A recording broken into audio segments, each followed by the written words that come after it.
Está no ar, a bola não para, aqui no YouTube, no canal do Fred Júnior. Você pode acompanhar o nosso programa. A bola não para, vale hoje, né? Outro dia eu falei de judô e não era, né? Até o Rafael Silva, o Rafael B brincou. Era o kimono não para, né? Mas hoje é a bola não para, porque a gente vai falar de basquete. Com muito prazer, nosso convidado, o técnico de basquete, Enio Vecchi, do Basquete Osasco. Ele que gentilmente veio aqui até a ACESP, Associação dos Cronistas Esportivos de São Paulo. Por enquanto, a bola não para, um pouco com o seu estúdio móvel.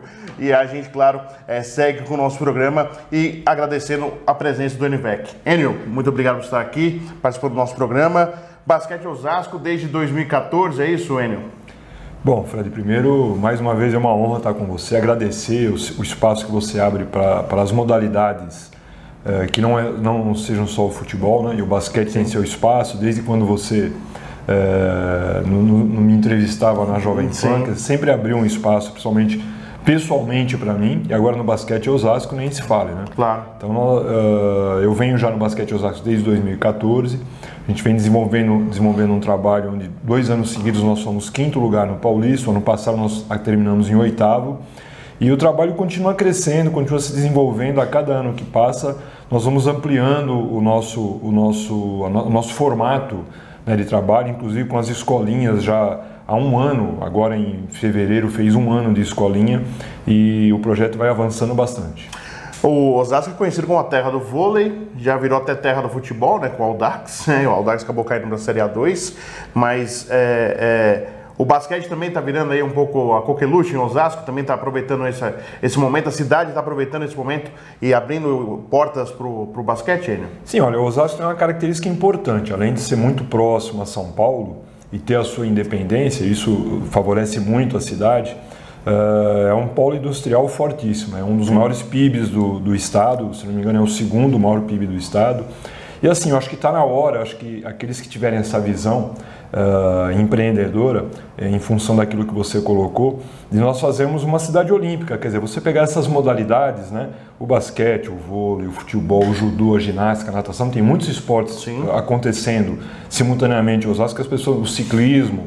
Então, estaria na hora de nós fazermos esse projeto olímpico, principalmente porque o Bradesco apoia isso.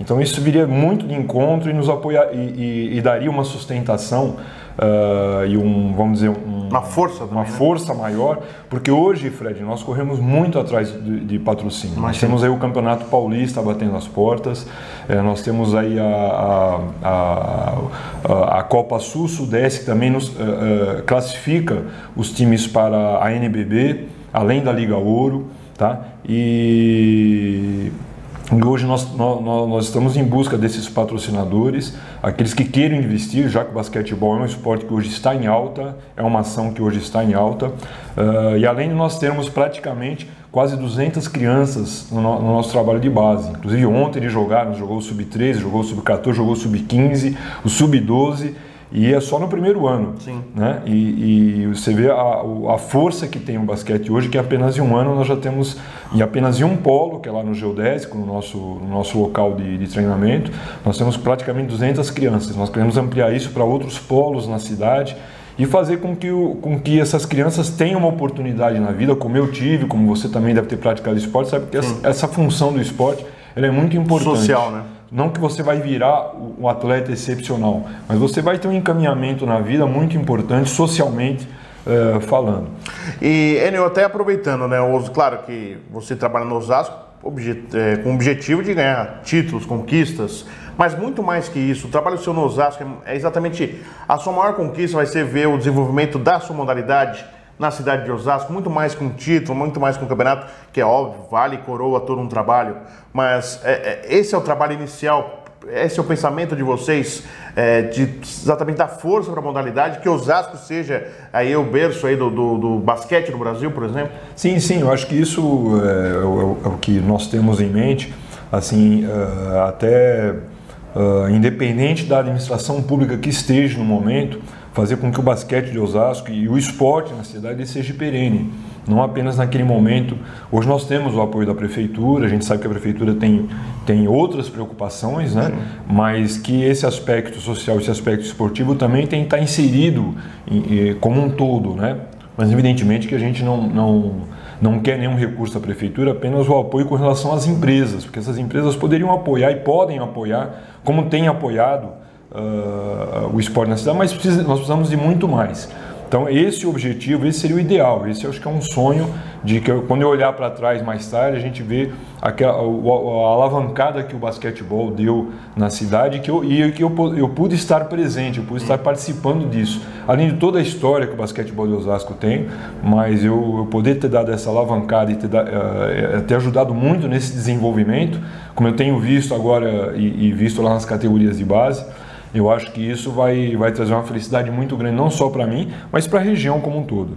E, Enio, até sobre essa parte de projeto, né? Tem a prefeitura envolvida, há esse temor de 4 anos de que, poxa, pode encerrar o projeto?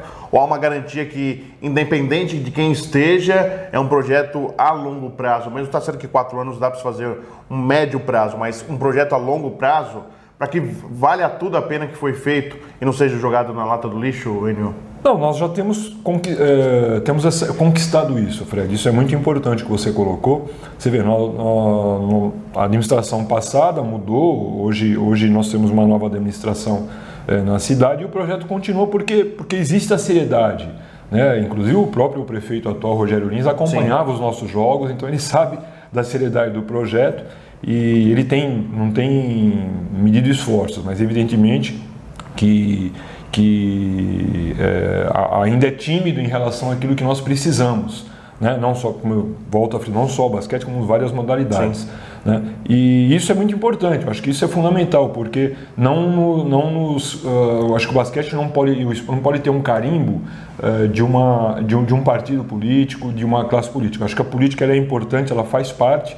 Eu acho que toda força política que tiver, ela é necessária, assim como nós também, a política faz parte do nosso dia a dia na vida, mas evidentemente em função de um bem maior para a cidade, que são os garotos que vêm, é o time que vem, é um entretenimento para o pessoal ali da região.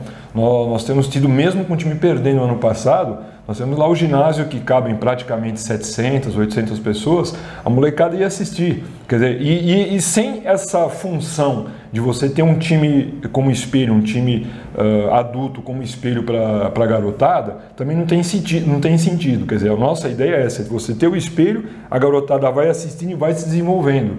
Né? Eu acho que isso é o que vai ficar, é isso que nós queremos, independente da próxima administração ou da continuidade dessa administração pública. Porque a gente percebe de alguns atletas que têm projetos em outras cidades, ficam com medo, porque às vezes o dirigente, o candidato ou o prefeito tem a questão da vaidade, fui eu que fiz, o outro chega, não quero mais, e isso é ruim para o esporte. Sim. Tem que ter uma continuidade para que exatamente a gente precisa do desenvolvimento da modalidade do esporte, a gente percebe isso, né? A carência não é só dos grandes atletas quando chegam ao profissional. A carência é realmente ali no trabalho de base, né, Enio? Exato. Você vê que tá a preocupação hoje, e nós estamos juntos nessa luta com a saída do patrocínio do voleibol, que a administração pública está tendo que buscar novos parceiros, né? Por isso que eu digo que se fizesse que o momento é ideal para que você faça esse projeto olímpico, juntamente com a gente pode citar, porque é uma empresa que apoia a cidade como um todo, não só o esporte, mas o Bradesco tem vários projetos na cidade, e eu acho que isso essa visão maior falta de alguém para justamente ir de encontro ao que eles a própria divulgação, a propaganda do banco, quer dizer, do projeto olímpico, essencialmente ali onde é a base, né, do banco. Então esse é o momento ideal para que a gente pudesse, o vôlei não perdeu a sua continuidade, você vê, vem de outras administrações, mas o prefeito quer que continue, isso é muito legal, isso é importante. Mesma coisa nós, o basquete, acho que é isso que a cidade precisa, acho que essa visão que politicamente você tem que ter em outros polos, para que não se perca a sequência, quer dizer, já é tão difícil você fazer esporte no país, e quando você tem uma seriedade, você tem que dar essa sustentação, porque não é todo dia que você acha bons professores capacitados, a garotada interessada, a continuidade, bons gestores. Então nós temos que aproveitar tudo aquilo que o Osasco tem de bom. E só para encerrar o primeiro bloco, projeto olímpico, quando a gente fala, Enio, não são 4 anos, no mínimo 8, né? A gente tem que pensar mais para frente, né? Seriam 2 ciclos olímpicos para você ter um fruto lá para frente, né? A gente não pode pensar em 4 anos, né, Enio? Não, sim, olha, vamos pegar o exemplo do basquete. Para você ter um jogador formado nós falamos agora que eu tenho experiência nisso e tenho visto, vamos dizer como média, né? Quer dizer, Sim, não é uma... Claro, não é um prato feito, mas exatamente. Você tem um jogador formado, ele precisa pelo menos 2 anos. 2 anos para o jogador começar a pensar em se desenvolver cada vez mais e de repente ele acreditar que ele pode ser um grande jogador. 2 anos. Em outras modalidades talvez isso ocorra menos. Tá? Então você vê 2 anos para ele começar a ter um desenvolvimento maior. Quer dizer, aí você começa a entrar naquela fase de aperfeiçoamento, de lapidação, né? Que você não sabe também quanto tempo você leva. Você disse, você não tem uma metodologia pronta. Alguns jogadores ocorre isso antes do prazo. Alguns demoram um pouco mais, isso faz parte de todo o processo. Então, o que você está falando, um ciclo olímpico de 4 anos, se você pensar bem, é muito pouco tempo. Né? O ideal, 8 anos, eu acho que 8 anos você consegue fechar esse ciclo. Né?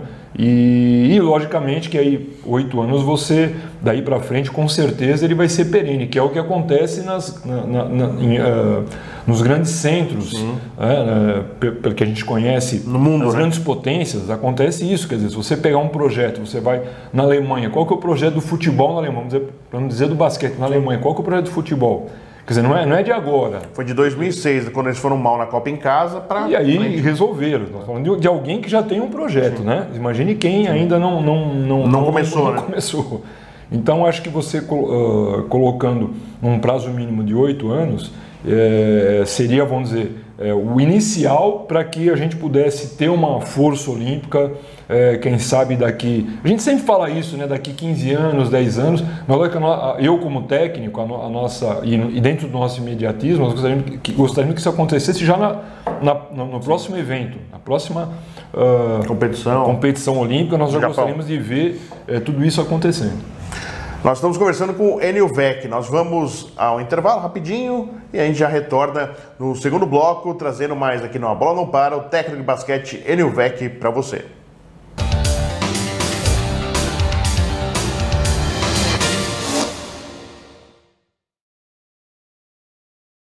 Estamos de volta, a Bola Não Para, falando de basquete. Nosso convidado Enio Vec. Nós estamos aqui na Associação dos Cronistas Esportivos do Estado de São Paulo, aqui na Avenida Paulista, em São Paulo, na capital. Nosso estúdio móvel do A Bola Não Para, está acostumado com o estúdio normalmente, mas estamos aí aproveitando esse momento, esse espaço cedido pela CESP, a nossa associação, para a gente fazer um pouco mais do A Bola Não Para, falando de basquete hoje. Nosso convidado está aqui ao meu lado, o técnico Enio Vec. No primeiro bloco a gente falou muito mais da parte de estrutura, a expectativa de Osasco, o trabalho que a gente está fazendo no basquete Osasco. E até por isso, né, Enio, 2014 para cá, alguns convites para deixar o Osasco, voltar a trabalhar em outros clubes que você já trabalhou, NBB, porque eu sei que o Osasco tem uma meta aí, quem sabe chegar à NBB, que é o sonho de todo clube de basquete, chegar na principal modalidade, principal campeonato da modalidade, que é a NBB. O que você pode falar do seu trabalho e dos convites por aí, Enio? Olha, eu sempre aprendi isso e convivi com pessoas que foram idealistas. Então, eu como idealista, a minha vontade pessoal seria de dar sequência num lugar. É numa região onde eu cresci jogando basquete. Você é de Osasco? Da região eu sou ali próximo na divisa. Como eu falo, eu sou na divisa ali do Jaguaré. Se tropeçar em Osasco, não tropeçar. Eu posso me considerar de Osasco. Eu posso usar, vamos dizer, os dois países, né? São Paulo e Osasco. É a fronteira, estou na fronteira. Então, nós tivemos sempre ali o Clube Continental, onde nós tivemos sempre o nosso grande celeiro, além do bairro Parque Continental, o nosso grande celeiro sempre foi Osasco. Sim. Então, como idealismo, eu gostaria muito de que esse projeto, eu continuasse dentro desse projeto, porque eu tenho certeza que isso vai continuar e vai avançar com a estrutura que nós temos hoje lá. E então eu penso muito nisso. Eu acho que isso, em todas as cidades, os lugares que eu passei, eu não fiquei 10 anos à toa em Londrina, né? E ainda hoje eu vejo Londrina disputar uma Liga Ouro com alguns jogadores que foram meus ali da base. Eu não fiz um projeto ideal como eu gostaria em Londrina, mas vi alguns frutos para frente. Mas com certeza até hoje o basquetebol lá é falado e volta agora a disputar uma Liga Ouro. Então, o basquete Osasco, eu gostaria que isso se tornasse cada vez mais forte na região. Por isso que eu não me preocupo assim com alguns outros projetos que convidam, que talvez não tenham esse atrativo de uma coisa mais imediata, de uma coisa mais do momento. Eu acho que isso, a não ser que seja uma coisa que mude completamente a sua vida, né? Então eu como sou ali da região e acompanho e sei da dificuldade, mas seria mais uma vitória na minha vida. Como eu digo, o sucesso não é você ganhar os jogos, você ganhar um campeonato, não é isso. Eu considero também o sucesso você poder estar fazendo o que nós estamos fazendo hoje. Eu fico feliz, por exemplo, de ter ido ontem, né, domingo, nas categorias de base, e ver a molecada jogando. Quer dizer, já começando a participar, a desenvolver as ligas paulistas, que é forte, não é fácil você jogar. E já vem a molecada já enfrentando isso e vem na cabeça todo aquele filme lá da categoria de base lá atrás, que é assim que começou. Né? Você começa dando os primeiros passos e daqui a pouco, quando você vê, você está nas grandes competições e começam a surgir os grandes valores. Então, em função disso, eu gostaria muito de dar continuidade a isso, evidentemente declinando alguns convites que vieram. Vou aproveitar e falar da modalidade em si. A gente vai separar por feminino e masculino. Primeiro o feminino, que eu acho que é o que atravessa a maior crise dos últimos tempos e da história do basquetebol feminino. Você que foi treinador da Seleção Brasileira Feminina de Basquete, Enio, como que você está vendo essa crise? A gente sabe que do lado financeiro não é só o basquete, outras modalidades estão passando por dificuldades, mas o basquete feminino está com carência de novos talentos, novos nomes, poucos clubes disputam a liga, não há uma renovação de nomes, e isso preocupa, porque sem o ídolo, sem um destaque, eu acho que acaba atrapalhando o desenvolvimento da modalidade. É necessário ter um grande nome, um destaque, para que se tenha esse desenvolvimento. E a gente teve exemplos de nomes que a gente esperava alguma coisa e que, pelo lado negativo de indisciplina dentro da quadra, acaba atrapalhando ainda mais até o próprio basquete. Como você vem analisando, isso realmente é a modalidade, o basquete feminino é o que realmente precisa de mais socorro nesse momento, Enio. Bom, antes de fazer algum comentário, quer dizer, só enaltecer aquelas cidades, aqueles centros que procuraram investir no basquete, na liga feminina, que é uma das saídas e vem... E não é só Rio, São Paulo e Minas, é lá para cima, Norte e Nordeste também. Norte, Nordeste, Sampaio Correia e o Sport Recife. Nós temos que enaltecer esses clubes. Verdade. E essa crítica não vai a esses clubes, a esses dirigentes que estão investindo no basquete hoje, que é isso que o basquete... Eles ainda acreditam que pode... Eles acreditam. O Campeonato Feminino é transmitido hoje pela TV Gazeta. Tem aumentado o número de adeptos, mas a gente sabe que ainda é muito pouco. Mas esse é o preço que o basquetebol feminino está pagando, justamente por aquela... Não digo nem má gestão, mas pela falta de gestão anterior. Né? Então, foi sempre falado um pouco que eu convivi, as pessoas não sabem, mas eu militei muito no basquetebol feminino, acompanhando, vamos dizer, nos bastidores, né? Não como técnico, mas nos bastidores, por causa do meu dirigente também acompanhava, iam ver as grandes competições, Unimep, Minercal, Sorocaba, Paulo e Hortência, sempre acompanhando. Nesse, vamos dizer, voltando a esse tempo, sempre houve surgiram esses grandes talentos, porque houve sempre grandes centros, na década grandes de 80, técnicos. Né? Acho que foi o grande momento do basquete, que resultou num campeonato mundial. Exatamente, lá na década de 90. Né? Mesmo tendo poucos centros, mas os centros tinham muita qualidade, né? Os técnicos, as atletas. E isso se perdeu porque sempre o discurso foi assim, não, o basquete feminino sempre foi assim, são poucos times, 6 times, 7 times, 8 times. Isso é a realidade do basquete feminino. Esse foi o grande erro, quer dizer, não houve se conformaram. Um erro de avaliação. Não, sempre foi assim, dito até pelas grandes atletas, pelos dirigentes, que isso é normal. Então esse é o preço que está se pagando justamente por esse erro de avaliação. Se tivesse feito um plano como hoje está se fazendo de investimento numa liga feminina, quem sabe nós estaríamos numa outra realidade, difundindo muito mais, teremos um número de adeptas muito maior do que nós temos hoje. Então isso aí vai demorar um pouco, Fred. Eu acho que isso a gente acho que não tem, como dizer, infelizmente, em função até do ciclo olímpico, mas para nós termos de novo jogadoras com qualidade, vai demorar. Tá certo? Sempre enaltecendo aqueles que fazem. Nós temos que sempre prestar atenção. Quando eu falo, não estou criticando os clubes que fazem. né? Nós temos que criticar aqueles que não fizeram e aqueles que não fazem, né? Eu acho que até eu participei, como eu digo sempre, foi até uma falta de, apesar dentro da quadra ter sido muito inteligente, uma grande jogadora, uma das maiores do mundo, mas fora de quadra faltou um pouco essa observação, essa inteligência maior, porque ela vinha fazendo um projeto certo, ela vinha fazendo uma gestão, mas ela não conseguiu perceber que ela estava fazendo tão certo. Da Hortência, né? Que foi no caso da Hortência. Ela não conseguiu, porque hoje ela poderia estar fazendo esse gerenciamento ainda maior, né? Mas infelizmente nos falta ainda esse atleta que acaba de jogar e vira dirigente no basquete, como você vê talvez em algumas modalidades, né? Você tem a Paula, que é uma grande gestora no basquete e que com certeza nós temos que explorá-la muito mais. Então, em função de tudo isso daí, o basquete feminino foi ficando um pouco para trás e agora vai ter que correr muito, né? Essa corrida aí vai ser difícil. Sim. Mas eu tenho certeza que quem sabe num curto espaço de tempo nós teremos de novo jogadoras com qualidade, em função até do surgimento da liga.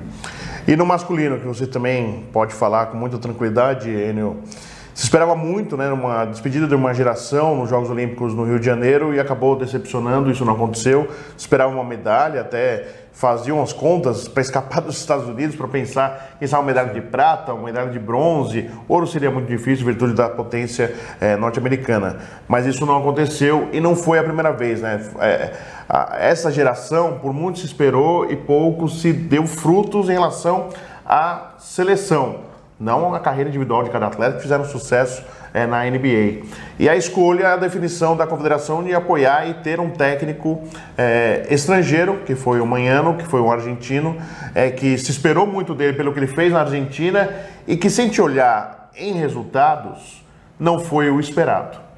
Qual que é a sua avaliação? E realmente o basquete masculino se esperava muito mais do que deu, do que apresentou. Qual que é a sua avaliação, Enio? Não, acho que para o basquete como um todo, acho que todos nós torcíamos para que essa geração ela conseguisse, principalmente pela Olimpíada ser no Brasil, conseguisse um feito ainda maior. Eu acho que nós temos que parabenizar esses atletas e, em função da luta e dos objetivos que eles tinham traçados, nós que estamos ali vendo e acompanhando, eles tinham também essa expectativa. Então é uma pena que nós não tenhamos conseguido ir um pouco mais além, né? Principalmente porque a competição é muito forte, né? Você está sujeito a isso, você entra numa Olimpíada, principalmente no basquete, você tem grandes potências, como você está pensando em fugir dos Estados Unidos, mas você também vai bater de cara com uma Espanha, com uma Sérvia, com uma Croácia. E foi Croácia. Contra a Espanha que praticamente se complicou o Brasil.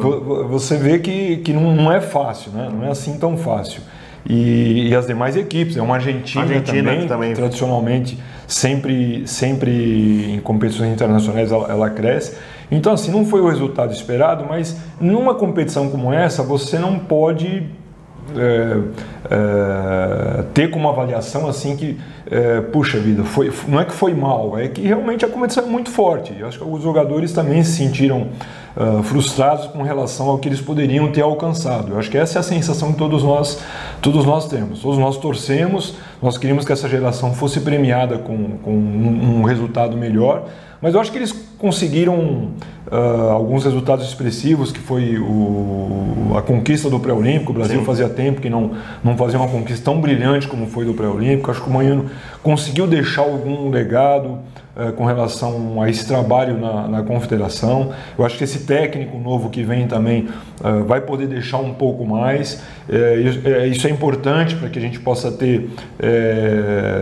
possamos ter referências, né, no trabalho, e mostrando que esses técnicos experientes, eles continuam sendo importantes. Eu acho que isso que a gente não pode perder de vista. Quando a gente tem jogadores técnicos com um pouco mais de experiência, você não pode, em função às vezes de uma renovação, ou em função às vezes de um resultado, achar que o novo que vem que vai ser a solução, porque às vezes o novo também ele não tem esse respaldo, né? Então acho que é importante nesse aspecto. Então eu vejo os resultados do Brasil e o trabalho que a Liga vem fazendo em função disso daí. Eu acho que a gente pode ter não vai ser fácil, mas acho que o Brasil pode alcançar de novo bons resultados, voltar ao cenário internacional, que para nós vai ser muito importante, ainda mais com esse novo formato de competição. Isso aí o basquete vai crescer muito, né, do Brasil poder jogar contra, como já vem jogando com o Chile, com a Colômbia, daqui a pouco vai haver um cruzamento, quem sabe nós podemos ter uns jogos importantes, Brasil e Argentina, como você colocou de repente,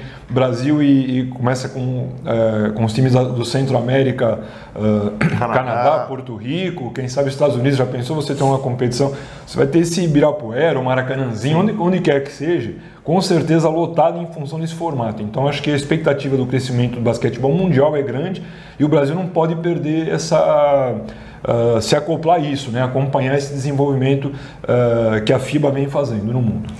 É um tabu ainda, no futebol a gente percebe que ainda existe isso.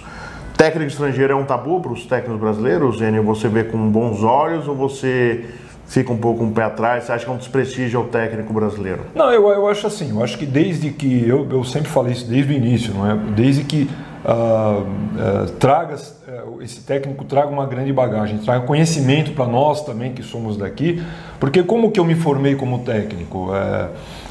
Foi justamente vendo os grandes técnicos de outros países, né? Tendo como espelho de outros países. Eu fiz cursos e acompanhei os grandes técnicos do mundo e do Brasil também. Eu acho que isso é que te dá, vamos dizer, a bagagem suficiente, né? E é isso que nos falta e vai nos faltar sempre para os técnicos que estão vindo aí. Você tem que estar sempre se atualizando e sempre buscando a modernidade, né? Como eu digo, às vezes tem técnico, apesar da nova idade, os técnicos às vezes são muito envelhecidos, né? Sim.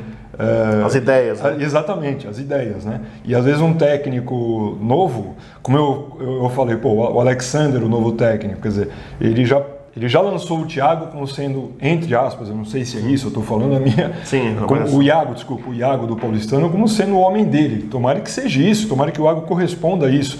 Quer dizer, isso é uma ideia nova. Sim. Quem faria isso? Quem teria coragem de fazer isso, né?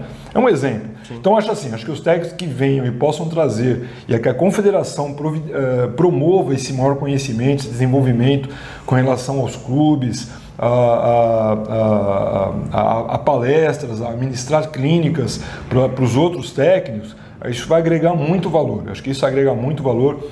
Eu sou favorável, assim como também, se vierem me contratar para um trabalho internacional, hoje em dia faz parte. Acho que a gente não tem que estar pensando nisso. A gente tem que procurar se desenvolver cada vez mais, se atualizar cada vez mais, se preparar cada vez mais. É o que eu digo, eu estou no auge da minha carreira. Né? Se você pegar, por exemplo, a NCAA, o Campeonato Universitário Americano, os técnicos são campeões. Os caras têm 57, 58 anos, 60 anos, sem problema nenhum. 63, 64, 65. Se você pegar na NBA, os técnicos novos, eles têm como mentores ali os grandes técnicos. Tá? Somente eu olho muito o Agri, que conhece muito, ele conhece o pessoal que está no banco, que é um dos poucos que comenta e fala, quem está ali no banco é um grande técnico. Tá certo? Um técnico especialista em defesa, especialista em ataque, especialista em transição, especialista em trabalho individual dos pivôs. Sim. São os técnicos experientes que estão no suporte para esses técnicos novos. Né? Então acho que é assim que a confederação pode pensar e deve pensar numa formação de comissão técnica. Você não pode descartar essa experiência que foi conquistada com um trabalho duro, muitos anos. Isso aí não vem ao acaso. Então, desde que nós tenhamos essa leitura e que os técnicos possam agregar muito valor, eu sou favorável e gostaria de acompanhar e estar junto, trocando conhecimento. Enio, já para encerrar a nossa conversa, e até como curiosidade, já que a gente está na internet, e rodou muito na internet, nas imagens, teve no basquete cearense, também no Mogi, aproveitando a tabela no lance livre para se fazer um ponto final, um ponto que ficou bonito e rodou as imagens pelo mundo. O quanto isso ajuda também a divulgação do basquete aqui, de como a gente pratica o basquete, e a inteligência do jogador de fazer um lance como esse, Enio? Nós tivemos duas situações. Nós tivemos a situação do Paulinho, do Boracini, que fez lá no basquete cearense, e do Duda, que logo, se não me engano, na semana seguinte, fez também do Bauru contra o Vasco. Foi um lance decisivo. Praticamente, a única diferença foi que o Duda fez do outro lado da quadra.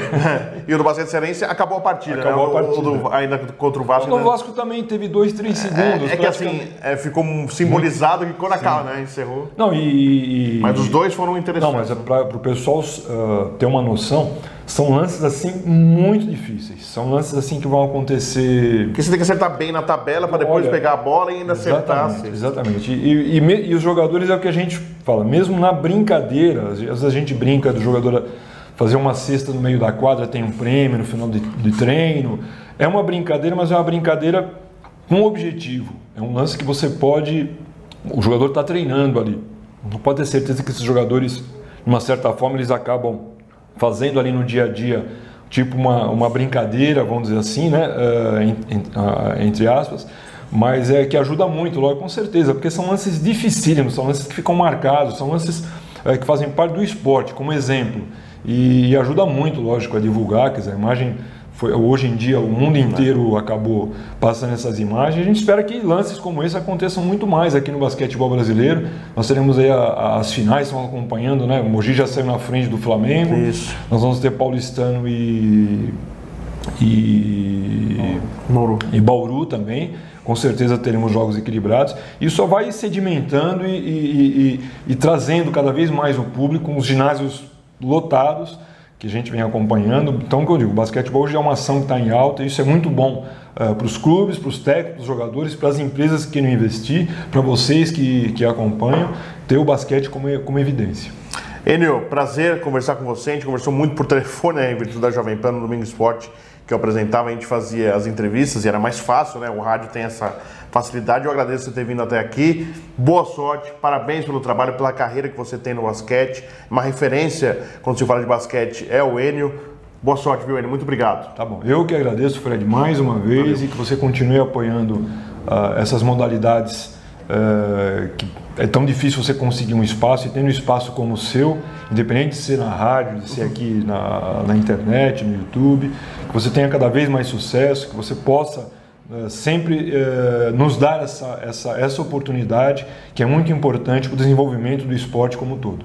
Legal. Com Enio Vecchi nós fizemos hoje A Bola Não Para. Por favor, né? Curta lá, compartilhe, fale para os amigos, assine o nosso canal e prestigie o esporte brasileiro através também do A Bola Não Para. Até a próxima!